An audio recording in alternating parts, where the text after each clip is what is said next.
بسم اللہ الرحمن الرحیم الحمد للہ رب العالمین والعاقبۃ للمتقین والصلاة والسلام علی رسولہ الامین وعلی آلہ وصحبہ ومن تبعہم بإحسان الی یوم الدین، اما بعد۔ اللہ رب العالمین کا بہت شکر و احسان ہے کہ اللہ رب العالمین نے ہم لوگوں کو اس مسجد کے اندر کچھ دین اسلام سیکھنے کا موقع نصیب کیا ہے۔ اس کے اوپر اللہ رب العالمین کا جتنا بھی شکریہ ادا کریں شاید کہ بہت ہی کم ہے۔ اس سے پہلے ہماری گفتگو چل رہی تھی کہ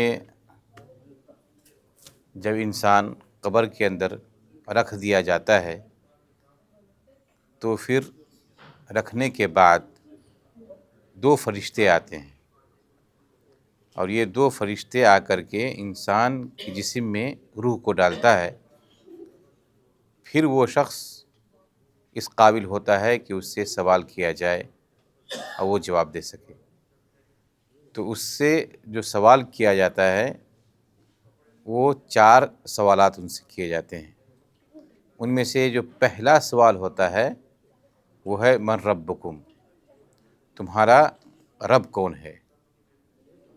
تو جو مومن ہوتا ہے، جو ایمان لایا ہوا ہوتا ہے، تو وہ جواب دیتا ہے ربی اللہ، میرا رب اللہ ہے۔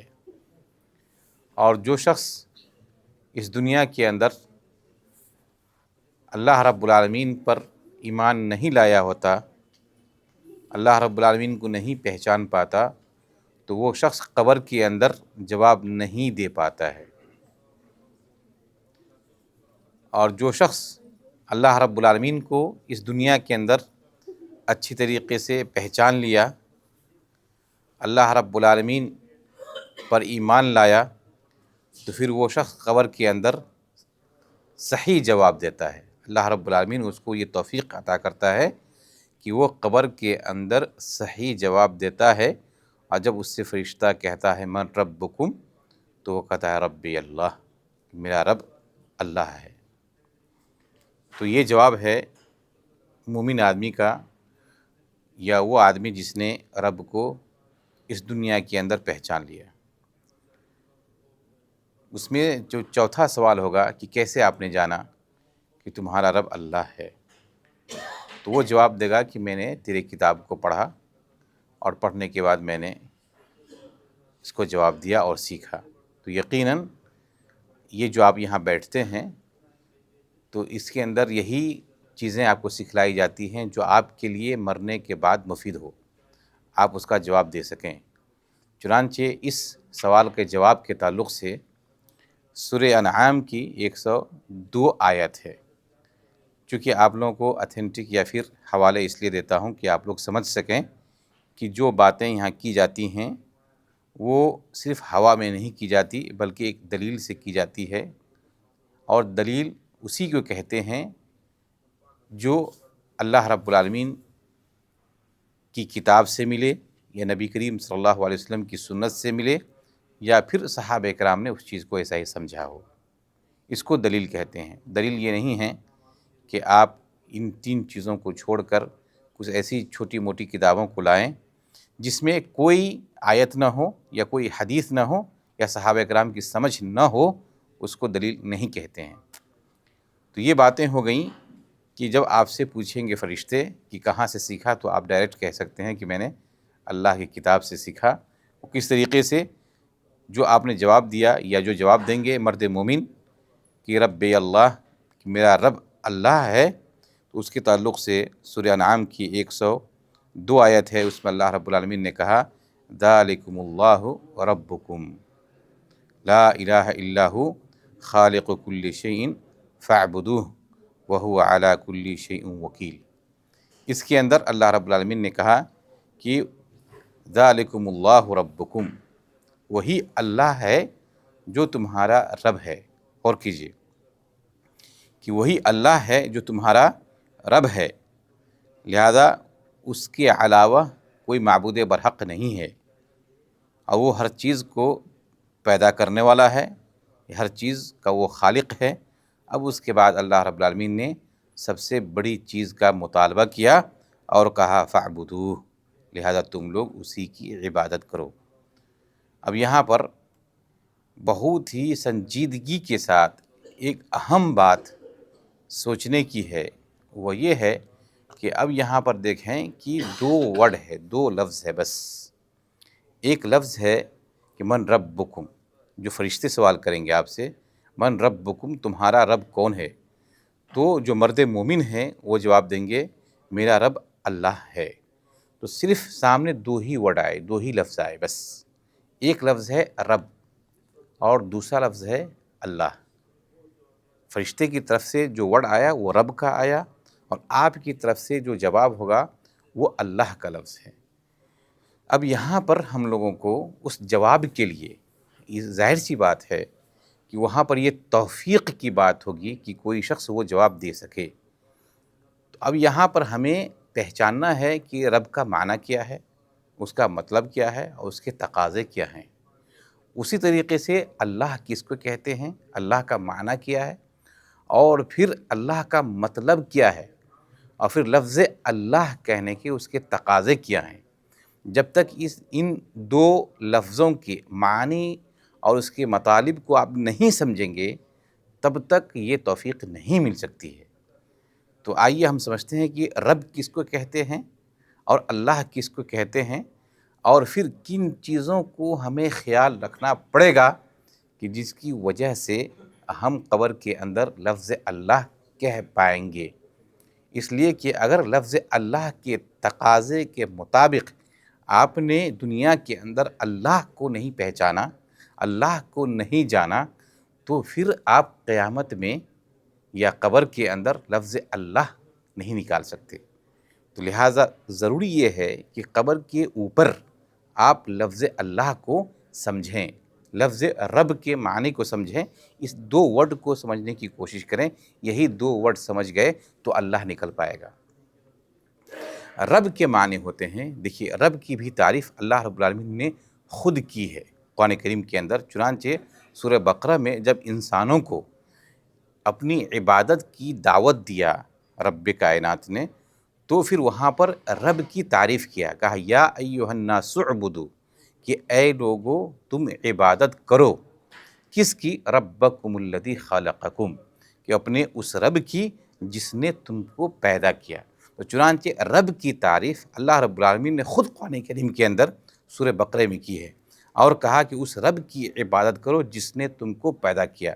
تو گویا کہ سب سے پہلی چیز جو رب کے تعلق سے آپ کو ایمان لانا ہے وہ یہ ہے کہ رب ہمارا خالق ہے، اور ہمارا ہی خالق نہیں ہے بلکہ آسمان، زمین، چرند، پرند، اور پھر ان دو چیزوں میں جتنی چیزیں پائی جاتی ہیں کل کائنات کا خالق رب کائنات ہے۔ یہ چیز ہے جو آپ کو رب کے تعلق سے ایمان لانا ہے کہ رب کائنات ہر چیز کا خالق ہے، یعنی کہ اس نے پیدا کیا، اسی نے عدم سے وجود بخشا، جو چیز نہیں تھی اس کو وجود میں لایا۔ وجود میں لانے والا وہ کون ہے؟ وہ رب کائنات ہے، رب ہے۔ یہ پہلی چیز ہے جو آپ کو رب کے تعلق سے ایمان لانا ہے۔ دوسری بات یہ ہے کہ جس نے پیدا کیا تمام چیزوں کو وہی اس کا مالک ہے۔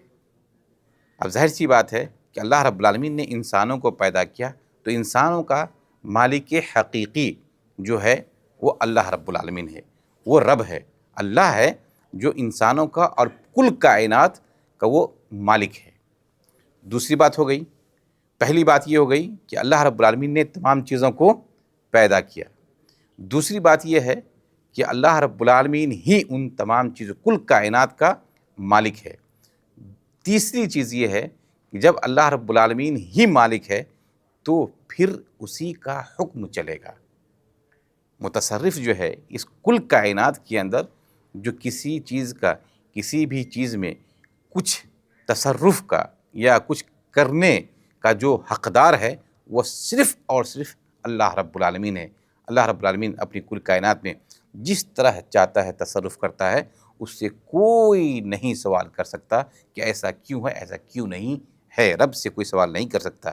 چنانچہ اس کائنات کے اندر ٹھنڈی آئے، گرمی آئے، سورج نکلے نہیں نکلے، چاند گرہن لگے یا سورج گرہن لگے، یہ سب اللہ رب العالمین کی طرف سے ہوتا ہے۔ بارش ہو نہیں ہو، گرمی ہو، سردی ہو، ٹھنڈی ہو، جو کچھ بھی ہو، یہ تمام چیزوں کا کرنے والا ایک اکیلا رب ہے۔ اللہ رب العالمین سے سوال نہیں کیا جائے گا۔ لہٰذا یہ چیزیں ہیں جو رب کے تعلق سے آپ کو عقیدہ رکھنا ہے۔ یہ بات ہو گئی رب کے تعلق سے۔ تو کیا اگر کوئی شخص یہ عقیدہ رکھتا ہے کہ حکم چلانے والا ان کی اس کل کائنات میں اللہ کے علاوہ کوئی حاکم نہیں ہے، یا اللہ رب العالمین کے علاوہ کوئی خالق نہیں ہے، یا اللہ رب العالمین کے علاوہ کوئی بھی مدبر نہیں ہے، تو یہ تو ایمان آپ کو رکھنا ہی ہے۔ لیکن اس کے باوجود بھی کیا صرف اتنا ہی ایمان رکھیں تو ہمارے لیے کافی ہے؟ یہ ہرگز نہیں ہو سکتا، یہ ایمان کافی نہیں ہے۔ کیوں؟ اس لیے کہ اس کے تعلق سے کفار اور مشرکین ان لوگوں کا بھی یہی عقیدہ تھا۔ وہ لوگ جانتے تھے کہ اللہ رب العالمین خالق ہے، آسمان و زمین کا پیدا کرنے والا، انسانوں کو پیدا کرنے والا اللہ رب العالمین کی ہی ذات ہے، اس کے ساتھ کسی کو کوئی شریک نہیں ٹھہراتے تھے۔ چنانچہ خود قرآن نے کہا ہے، میں نے پہلے ہی کہا کہ جو باتیں ہماری آتی ہیں وہ اتھینٹک کے ساتھ ہم لوگ گفتگو کرتے ہیں۔ اللہ نے خود کہا وَلَئِن سَأَلْتَهُمْ مَنْ خَلَقَ السَّمَاوَاتِ وَالْأَرْضِ لَيَقُولُنَّ اللَّهُ، کہ اگر ان مشرکوں سے آپ پوچھیں کہ آسمان اور زمین کا پیدا کرنے والا کون ہے، تو یہ سارے کے سارے مشرکین آپ کو کہیں گے کہ ان آسمان اور زمین اور انسانوں کو بنانے والا اور پیدا کرنے والا صرف اور صرف اللہ رب العالمین کی ذات ہے۔ تو اتنا ہی صرف اقرار کرنا، یہ ماننا پڑے گا آپ کو، لیکن صرف اتنا ہی اقرار کر لینا یہ ایمان کے لیے کافی نہیں ہے جب تک کہ اس کے ساتھ اس بات کو آپ اقرار نہیں کریں گے۔